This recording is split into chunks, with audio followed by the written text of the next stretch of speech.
Great. Okay, so we're looking at our Brave New World in a little bit more expansive detail today. And we saw last time that the novel opens in the world state city of London, so a globalist context, where the citizens are engineered in artificial wombs, and they are subjected to childhood indoctrination programs that begin not just in terms of disseminating information, but in terms of classical conditioning, so that they are actually biologically engineered for certain tasks from birth. And we are focusing on a couple of people. So the main protagonists are Bernard Marx, who's one of the alphas. We didn't get to that last time. And his love interest, whose name is Lenina Crown. We didn't get to them. We were just looking at the hatchery. Interesting context to begin the novel because it sets the stage quite nicely. This world is just like Orwell's 1984 began with the telescreens and with the man and his response to the tyranny of the totalitarian society he was involved with. Here we begin not with ominous signs, but with a sense of triumphalism over the power of technology to engineer the future. I mean, we could think it was horrifying, but we find that the people there are extremely happy, or at least most of them are, because they don't have to worry about the usual blights of humanity. They are being given drugs to induce happiness, and they are allowed to have basically sex on demand with whomever they want, whenever they want. And all of the moral inhibitions to that have been removed.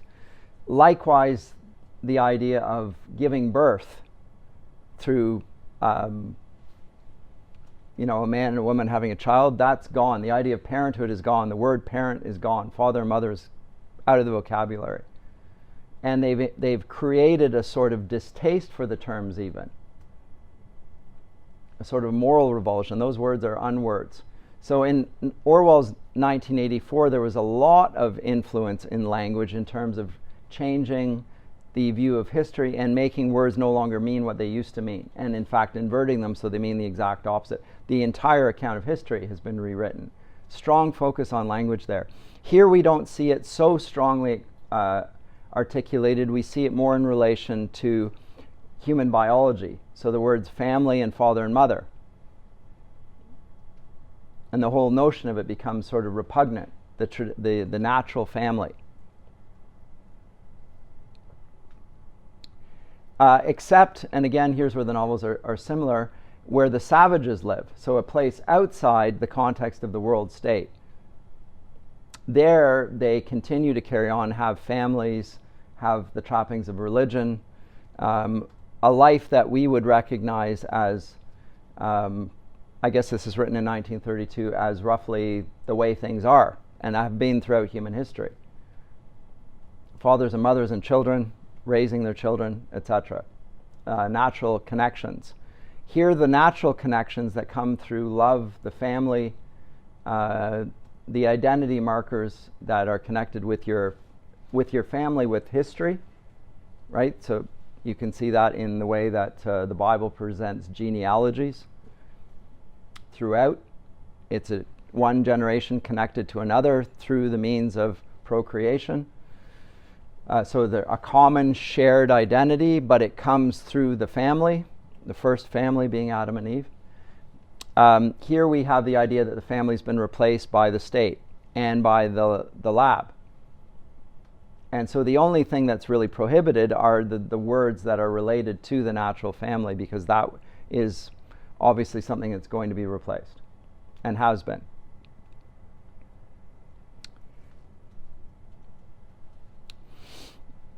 So we didn't meet Bernard Marx last time. He's a psychologist. But we find that he is a little shorter than is to be expected for his caste. His caste is an alpha.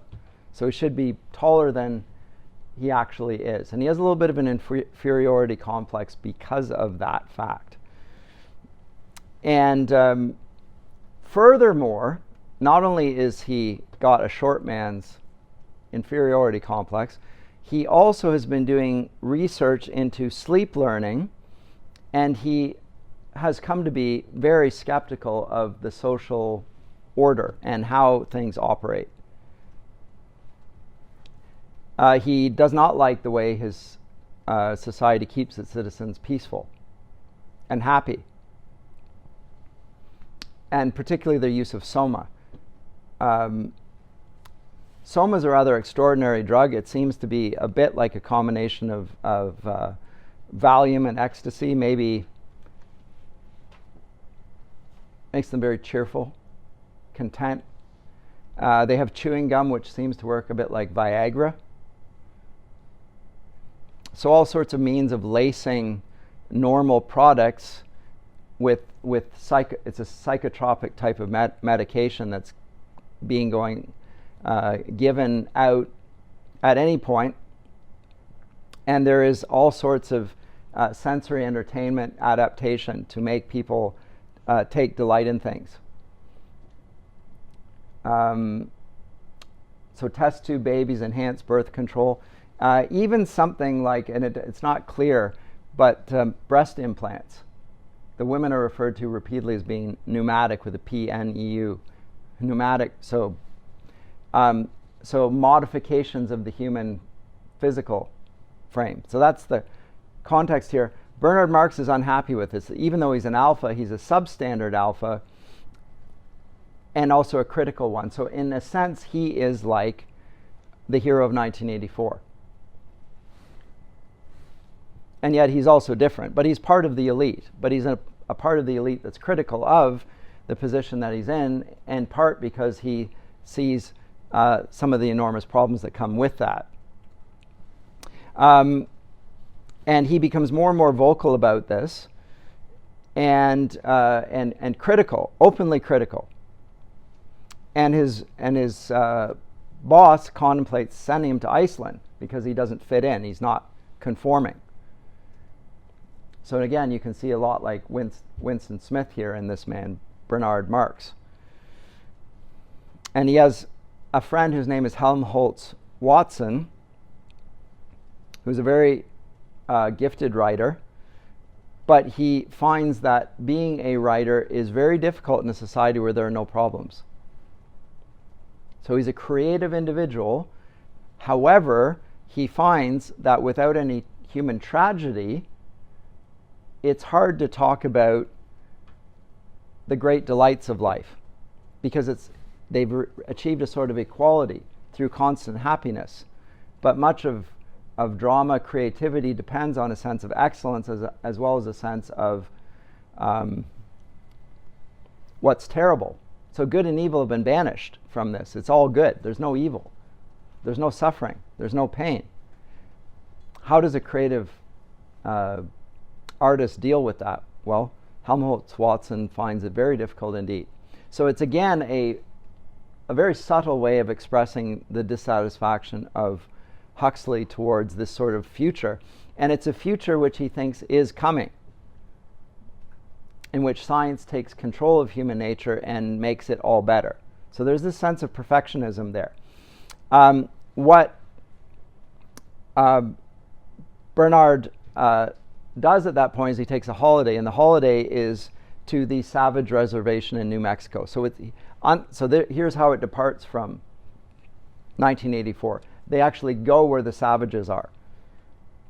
They're permitted to go there, and they go there as if it were like a zoo. Here's where the savages live. The animals are here. We're here, they're there, let's go on a trip there. And they find, for the first time, people who've been born naturally from a father and mother, not hatched, but with a father and mother. There are signs of disease. There are signs of aging. There are multiple languages. There are religious practices. They've never seen this before. It's like being transported back in time.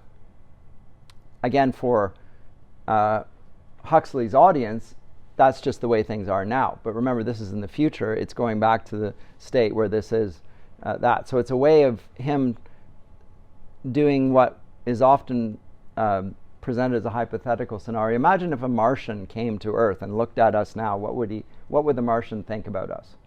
That's what he's doing here, taking a look outside the context of his society in order to show exactly where the laboratory was different than human life. Just juxtapose those two. That's what he's doing here, allowing us to compare and contrast. So there's no religion, there's no aging, there's no disease, there's no families.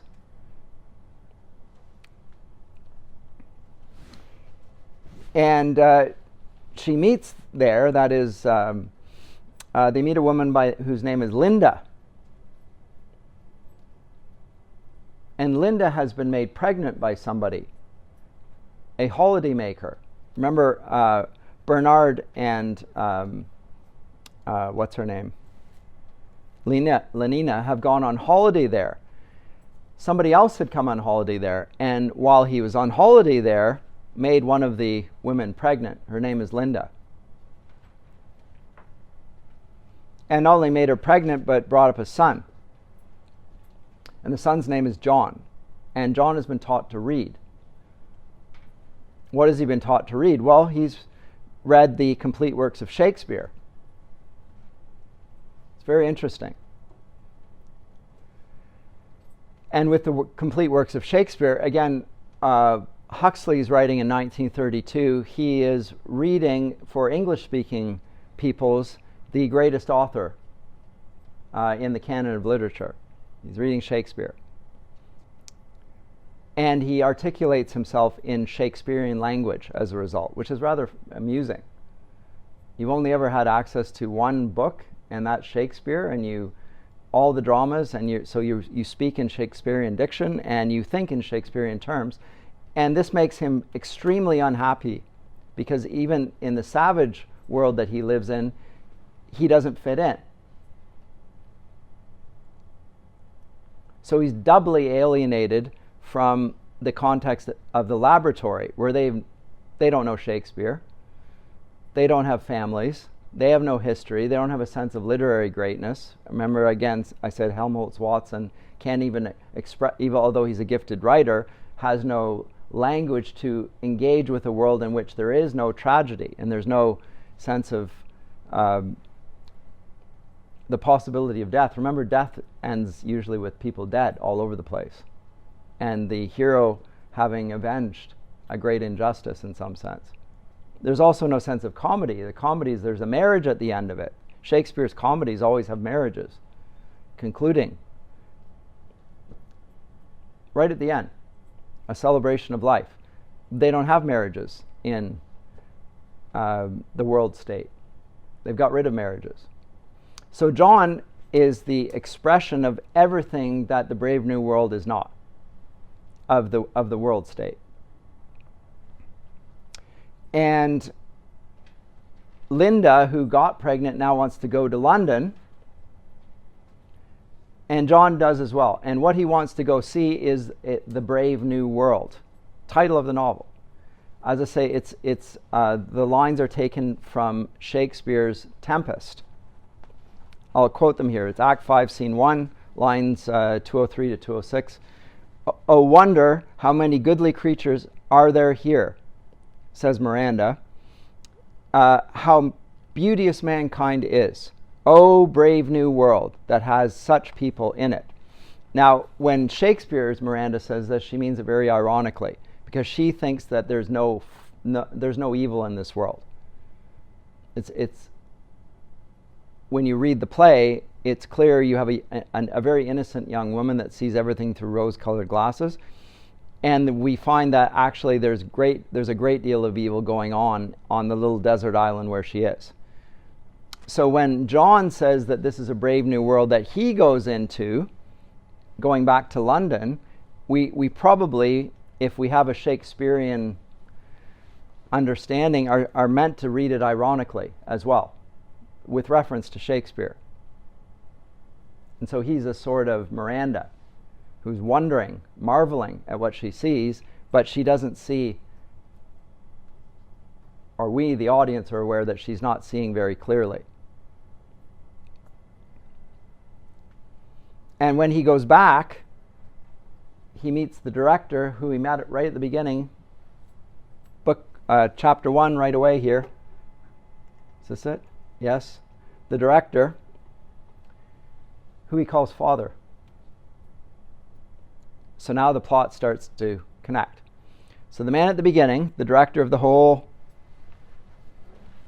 lab, has gone on holiday and has met a woman, and he has fathered a child. He hasn't used the hatching process for this child. This child comes back, calls him father. And the word is so vulgar that everyone laughs. Why is it vulgar? Because no one uses that word. It's an unword. That doesn't exist in this world. Nobody has a father anymore. But he has a father. He calls him father. And the director resigns in shame. He wants to exile Bernard for this. You brought this man back here. Remember, Bernard brings him back to expose the director, and he does. But he wants to exile Bernard for doing this act which undermines his authority, but he is so ashamed by it he has to resign himself.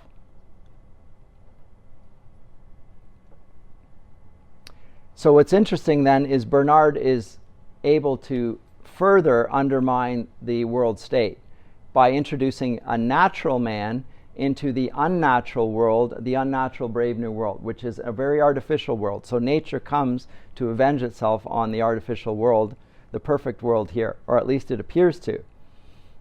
John is a sort of a celebrity at this point, because this is a savage. Normally you have to go on vacation to see these. This man has come here, and guess what? He has a natural father, and it was that man, so he has a lot of notoriety. It's like, he's a celebrity. And the highest members of society fawn all over him.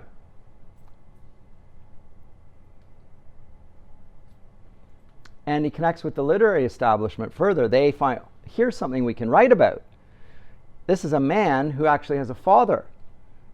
Who would have ever thought that such a thing was possible? So all the attention goes to John. Bernard is jealous at the attention. Whereas his mother, Linda, finds that nobody is interested in her. She just starts taking a lot of soma, drugs. And John starts to, because he again thinks in Shakespearean terms and can't deal with these people, he stops going to the events of the social elite because he sees them as they are. These are men without chests. They're totally empty. T.S. Eliot calls them the hollow men. Writes a poem called The Hollow Men. C.S. Lewis writes a critique of education called The Abolition of Man, and describes the sort of men that would be created by this futuristic society, which actually is his society, as men without chests. And that's what John believes. There is no spice in this. There's no spice of life here at all. There's no romance. Nobody gets old. Nobody dies. Nobody is suffering. Nobody's really taking delight. It's very shallow delight. And when he meets Lenina, who is the director's sexual companion, and she tries to seduce him, he has no interest in her whatsoever. He thinks she's contemptible. He wants some sort of romance that he would expect from Shakespeare, right? There's a woman, there's an interaction, there's a little bit of moral intrigue, there's a sense of at least the chase. She wants to cut to the chase and immediately have sex. He finds her contemptible. We know she's beautiful, but he thinks that she's awful. Just can't stand her. Thinks she's totally disgusting. In the end, he attacks her. He's thinking, what sort of woman is this? This is a hollow woman. She's got pneumatic breasts, yes, but my goodness, is she ever ugly? Morally ugly.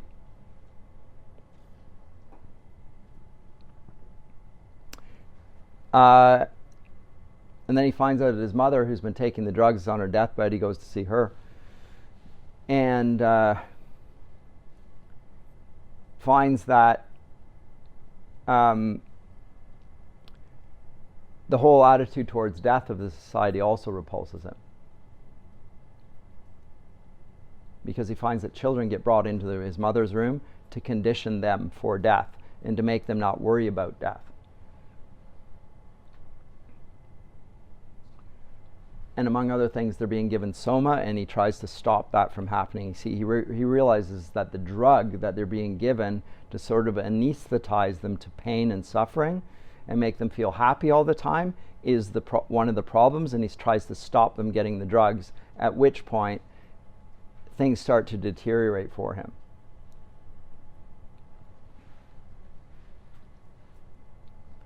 Because a riot ensues. They're being deprived of soma. How dare you? It's a human right.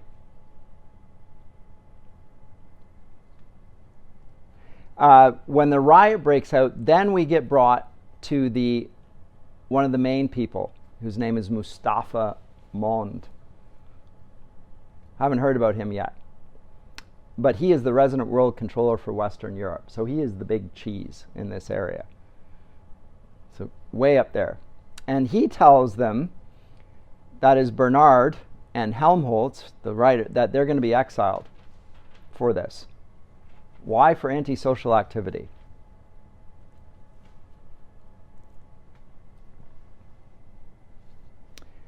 Bernard pleads for a second chance. Helmholtz says, hallelujah, this is great.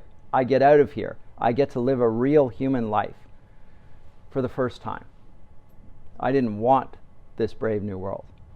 Give me rather the life of pain and suffering, of tragedy and comedy, of a sense where there's a heaven and a hell, where there's meaning in life and purpose.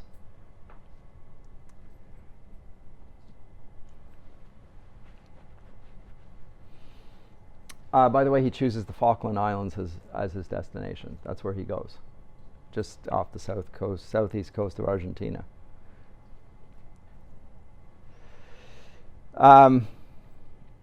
And interestingly, Mustapha Mond tells Helmholtz that it's a reward for him. Because he says that the islands are full of the most interesting people in the whole world. So this is interesting.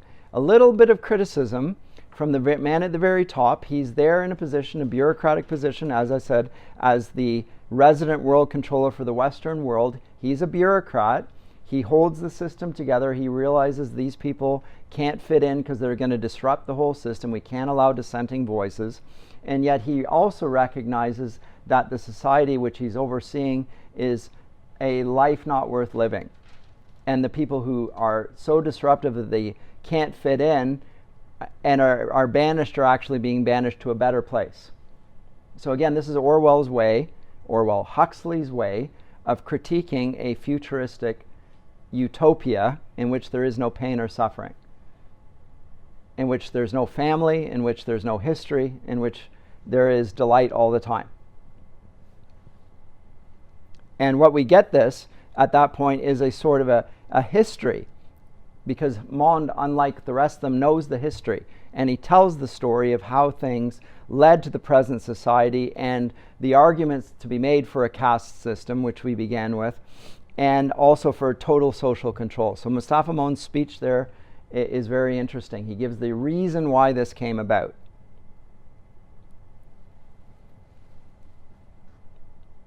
And Mustapha Mond, one of the conditioners, thinks that it's better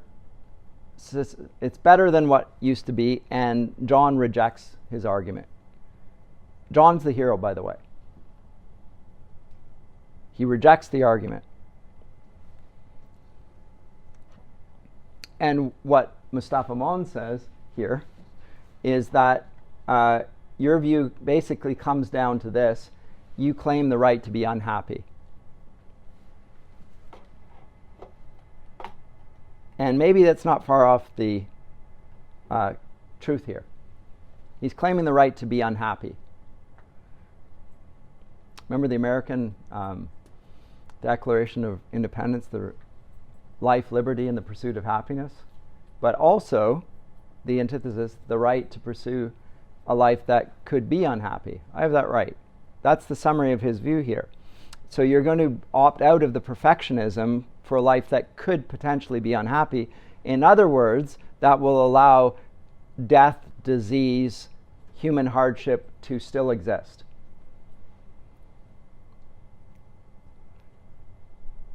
John wants that Shakespearean world.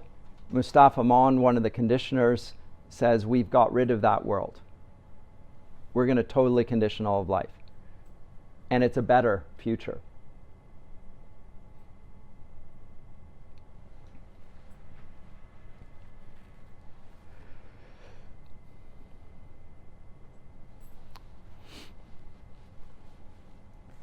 John asks to go to the islands himself, and Mond refuses to let him, which is very interesting. Why? Because he wants to see what happens with John in this world. He wants to do an experiment on him. So you're a very unusual man. You were brought up in that barbarous place, and now you're in the midst of this brave new world. I want to see what happens to you. Can you survive? So I'm going to send these men who are unhappy to the islands, but you, who came from a sort of a savage conditions, now you're in the midst of this, I want to see what happens to you. So again, the experiment continues, and John becomes very disenchanted. He moves to a lighthouse and adopts a very solitary lifestyle. And in the end, tries to purify himself of all of the comforts, and he literally flagellates himself. He's whipping himself, which draws a crowd. The crowd, again, has never seen behavior like this. And because he's been filmed doing this, he gets, again, notoriety for this, and people come to that. Demanding that he whip himself so that they can see it, because they've never seen such a thing. Again, this is somebody who's being hurt.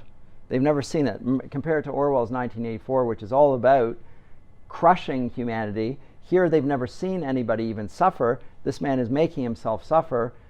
Wow, isn't this interesting? Never seen anything like this. So the crowd comes and says, could you please whip yourself so that we can see it for ourselves?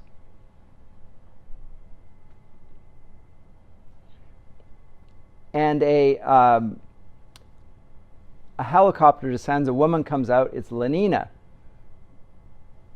the director's love interest at the beginning. She comes out, and he whips her and whips himself. The crowd is in an uproar. This is great. Not only is he whipping himself, he's whipping this woman. There's a lot of whipping going on. And it's sort of it becomes a sort of a soma-induced orgy. It's just like it's crazy stuff at the end. In other words, what happens in the experiment? Well, he can't live in this world. So here's a man who grew up with the moral compass brought to him through the knowledge of Shakespeare, where there is comedy, where there's tragedy, and now he's in a world where there is only comedy, which means there is no real delight, and he can't live with it. So what is Huxley saying with this conclusion? Because in the end, he's dead. He's saying that the humanities cannot survive a future like this, where the social scientists control human life from before they're born until your death. The humanities are dead, and so is human nature. It's the same conclusion that I think T.S. Eliot comes to, and I think it's the same conclusion that C.S. Lewis comes to. Question? Comment? John died from whipping himself? He dies from, or does he die? I think he hangs himself. He hangs himself. Like Shakespeare's fool in King Lear. I don't know if that's intended. But he can't live in that world. So he takes his life. Again, nobody ever takes their life in this world. So the question there, in such a world, is the person who takes his own life, like John does, is this the insane person or the sane person? And there's a suggestion that the person who does an insane act is more sane than the sane people. So it's a flipping thing. So it's a sharp criticism. But again, that future is one in which it seems like there's only happiness, whereas in Orwell's 1984, there's only suffering. That's the purpose of it, actually, is to crush humanity. Here it's to amplify humanity, but how does it do it? By getting rid of all the marks of humanity. It's the same outcome, in other words, just done by different means. And which one of them is more likely to occur?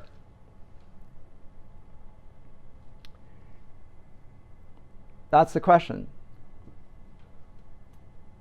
And it looks to me, from what Huxley has presented here, in many ways, this is the more futuristic, accurate portrait of the future. Although you do find that the two start to mix and match, because to some degree, the outcome or the intention is the same. It's to destroy humanity. And you can destroy humanity by stamping on it and crushing it violently, or by satisfying every bodily need and ignore the spirit, and ignore the moral nature of humanity, and ignore the idea that there's something that's beautiful, but also something that's very ugly.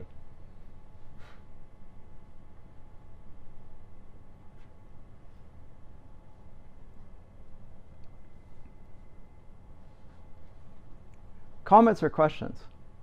Observations about it?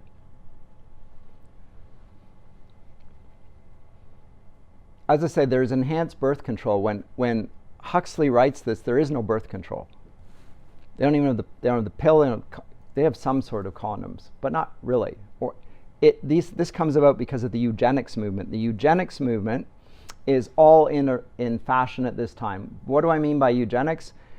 Breeding people so that they remove the defects that comes with birth. All sorts of things that we can think about, from physical defects to mental health defects to temperamental defects to even racial purification. That Nazi Germany is an outworking of eugenics. The idea that there's a master race. There are certain races that are less optimal. Let's get rid of them for the purposes of improving humanity. Yes? Their goal here is to control people by keeping them constantly happy. So why would they have that caste system? Because they still need certain jobs to be done, and people will not be happy doing those sorts of mindless jobs unless they're mindless. Somebody has to do mindless jobs. What Huxley doesn't envisage is what we have, which is artificial intelligence, where robots can do the jobs and machines can do the jobs. He doesn't envisage that. He imagines that people are going to have to do those jobs, the meaningless, repetitive types of jobs. Huxley says that, well, people are going to have to do that, so we're going to have to engineer the people so that they do that. But even with the drugs, you have a person who could see through that system and wasn't happy in the position they were in. Yeah, even Who? the alpha. Yes. Alpha, Yes, but it's because he's shorter. I think that's the reason. He's dissatisfied because it's not perfect. It's supposed to be all perfect, but he knows, he has a sense that, and everybody comments on it, oh, you're an alpha, I didn't think that you were, because you're a little bit shorter than I expected you to be. And it really bugs him. So the system is flawed. That's it. He has a small flaw. Who knows how that happened? How did it happen that a man who's born an alpha isn't a perfect specimen? But he isn't. And so it leads him to be out of that sense of personal dissatisfaction to question the whole thing. And when he does, the more he looks, the more troubled he is by the whole thing, and including the sleep-inducing process, and including the soma and all that. So in a sense, he's very much like John. So his dissatisfaction with the perfect reality around him leads him to a similar conclusion that John presents fully, because he's never been conditioned like this. They're very similar in that sense. They're both critics of the system. Yes? I find it very intriguing that in both Brave New World and 1984, when they're creating their dystopian worlds, that they both left in a portion of the population Yeah. that didn't Yes. get incorporated, that Yes. stood apart. I did too. Used. Yeah, so there's the world that is civilized, in which there seems to be total controlling going on, total conditioning. And in both cases, centered around England, London. I guess unsurprising for English speaking writers, but also given the context of 1930s, well, England is still a global superpower. So it makes sense contextually in that sense. But yes, in both cases, there's a uncivilized world, like Africa, Heart of Darkness. So it's these places that are the colonies, the peripheries. Here it's where the native reserves are, right? But there's a life there that's not been civilized. It's a natural world that seems to be have been left alone. We'll just let them be savages there and do whatever they want. We're not going to try and condition that. Why is that? In both cases? That's a very good question. I wondered it. It's certainly noteworthy in both novels. There's a place where the conditioners don't want to go and are happy just to leave alone. Yeah. Doesn't it make sense a little bit there? Like, why? From a narrative standpoint, you need a comparison. Oh, you need it for, yes. And you also need to allow the critique and the, yes, Exactly. You're right. But also, from like human standpoint, I would believe you can't ever fully stamp out humanity. You rebel. Yeah, I know like they're making the argument that the future of like that, but I think throughout even all the systems, one mistake can be made or something like that. Humanity does tend to shine through. There's something. Well, I also wonder if they think significantly along the lines in which eugenics goes, that it's not just eugenics, it's a commitment to life not just for human purposes, but in terms of the planet. So in our day, it's not just perfecting human nature, which we certainly do see it, but it's in a sense of we want to preserve, there's a critique of our society as a sort of a virus that's corrupting the non-civilized world, in which we need to keep the human population down, so we're not going to leave them alone. We want to condition that as well. So in that sense, it's unrealistic. I think there's a trajectory here which is not going to be satisfied with having total control over one area. It's going to want to be the whole planet and every life form in it. But maybe that's because I'm thinking in the contemporary terms where we're bringing AI and smartphones everywhere in the world. And, bringing in vaccines. Again, everybody's got to get a vaccine. Because again, viruses don't recognize national boundaries and so forth. I'm just thinking the last few years, right? And likewise, the sexual ethics of the sexual revolutionaries of the 1960s, which marks our country and has led to family law legislation in Ontario where the words mother and father don't exist in Ontario family law anymore. The last 5 years. Words don't exist legally. It's parent. You can have up to 4 of them, by the way. That sort of view of the family as something that's socially determined does seem to be being pushed on the allegedly non-civilized or savage areas of the earth. So in that sense, it doesn't seem as dystopian as our reality actually is.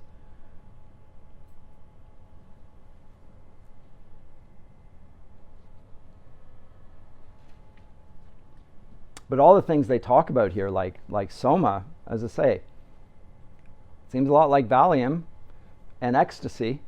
People love taking it. It's readily available. You can have this. During COVID lockdown, I saw the pot shops open up. 1,000 of them appeared overnight all over the city. How on earth did that? I never see anyone going into them either. or walking out of them. How did they remain viable? I don't know. I mean, maybe people are in there, but I would have thought to keep an actual store open, you have a lot of clientele. You know what I'm talking about. All the small businesses got killed by COVID, but the pot shops stay open. How is that even possible?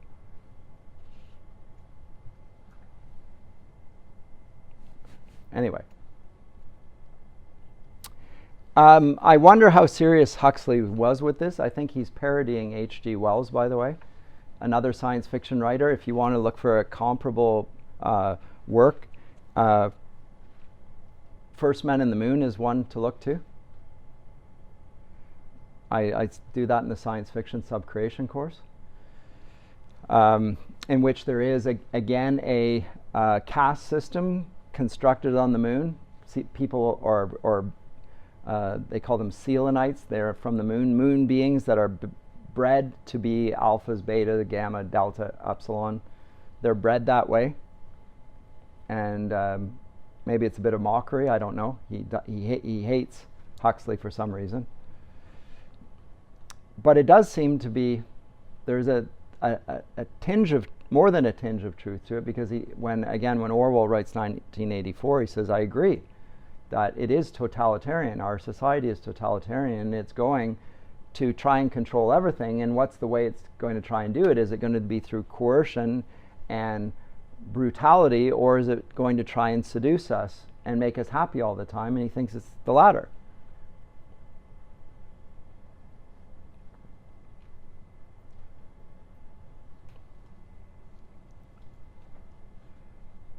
Other comments or questions? Yes?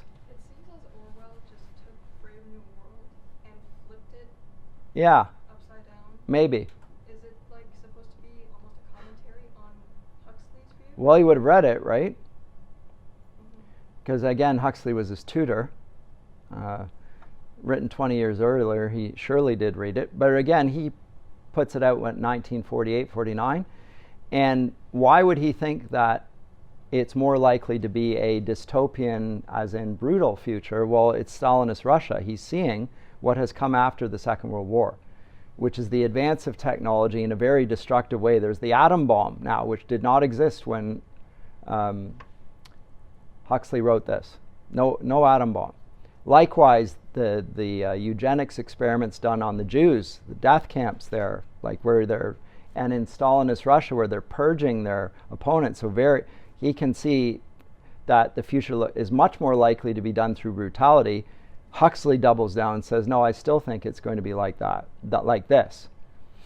But maybe he's thinking more about Britain than he is about the world, and I think that Orwell is thinking, no, I think the world is going in the direction of this. But you can debate that. Again, Orwell also writes Animal Farm as a critique of the same sort of mentality, where there is a caste system of sorts, but the intentions are hostile towards a great number of people or creatures. Yes? It's also interesting how Huxley touches on how vocabulary is going to be Shrunk. with family and everything. Specifically with the family in mind, yeah. And then Orwell goes farther and goes, I don't think it's going to stop there. I think it's going to continue. Totally. If that's going to be got rid of, then they'll get rid of this and they'll get rid of this. Well, think why, and this is why I think that Orwell is more accurate. Because if you're going to get rid of the family, which he agrees with Huxley, you're going to have to get rid of the words mother and father. You can't have family units even. You have to do everything. Then you have to get rid of accounts of history where they talk about families and where they talk about mother and fathers and sons and daughters and grandparents. And you have to get rid of all that as well. Otherwise, there's a vestige of it in the literature, which you're going to think has some relation to you if you read it in the schools. And so you're not going to want those books to be available even. So you'll do what the TDSB just did, and they won't allow books published after, before 2006 to be in the libraries. You got to get rid of all those books.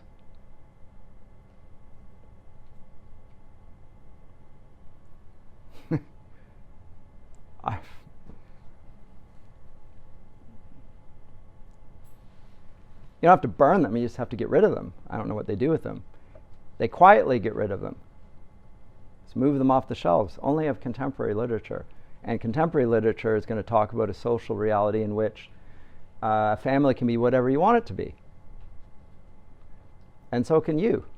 You can construct your own identity. And lots of books promoting that. Yes? Connecting back to the language of Orwell as well, in the sense that, like, in terms of, like, opposites, they have, like, alive and unalive, like that kind of thing. Yes. That's actually becoming a thing with TikTok now, like, because there's such heavy censorship, they won't say kill or die, they'll say unalive. Yes, they'll use language to get around it, and that happens in all totalitarian societies. They find ways of saying things that will evade the censors. And then what the censors then do is they just come up with, oh, we'll target that term, because again, with AI you can start to target words. Well, then they'll just change the words again. But then you have to be in the know. Well, that's what happened in the Soviet Union. They started censoring publications, and people were publishing privately. Samizdat, forbidden, and then the novels were written in terms that were not so obviously critical, but for people who understood what was going on would understand this was a criticism. Yes? That's also interesting because we were just talking about that in hermeneutics, where, like, even in the early church, when they were sending around letters, they would refer to the Roman Empire as Babylon. As Babylon. Wouldn't realize that they were being talked about. Right. So you just find insider words that they say this, they mean that. And Christians would designate themselves with a little fish symbol or something like that, right? Because it would be the letters representing Jesus' names, Jesus Christ, the Son of God, that sort of thing. But ichthus in Greek. Ways around the detection of the state trying to stamp out expressions that they disapprove of because of the revolutionary implications of that view, which is going to present itself as a counterweight to the dominant attempt of the state to control human identity. And Christianity did exactly that, of course. Not with the threat of physical violence, but rather with a moral revolution from within. I think it's still the case today. It is actually Christianity that's most in view when they are trying to eradicate things like the natural family and human history and sexual identity and individuality that goes with it. That's how you distinguish a man from a woman. What's the difference? Sexual apparatus. And thereby you have two different people. Otherwise you could think they're just like animals. There's a mark of individuality. How do I see an individual on the outside? That's the only way. Otherwise they could be all very similar.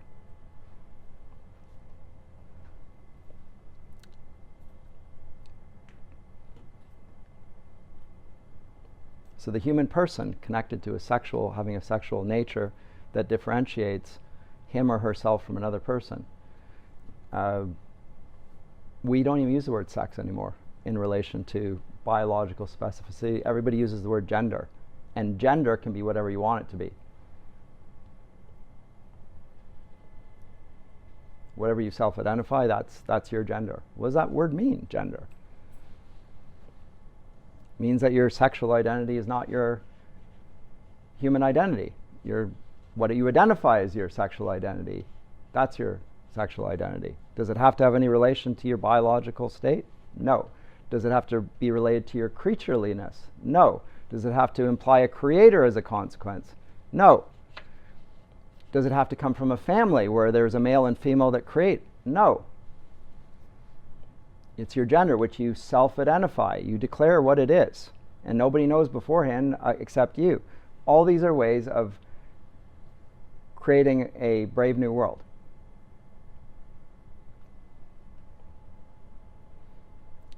Is it happier or is it more brutal? There's the question. And that's a topic of great debate. I look forward to your essays on the exam to hear you talk about that stuff.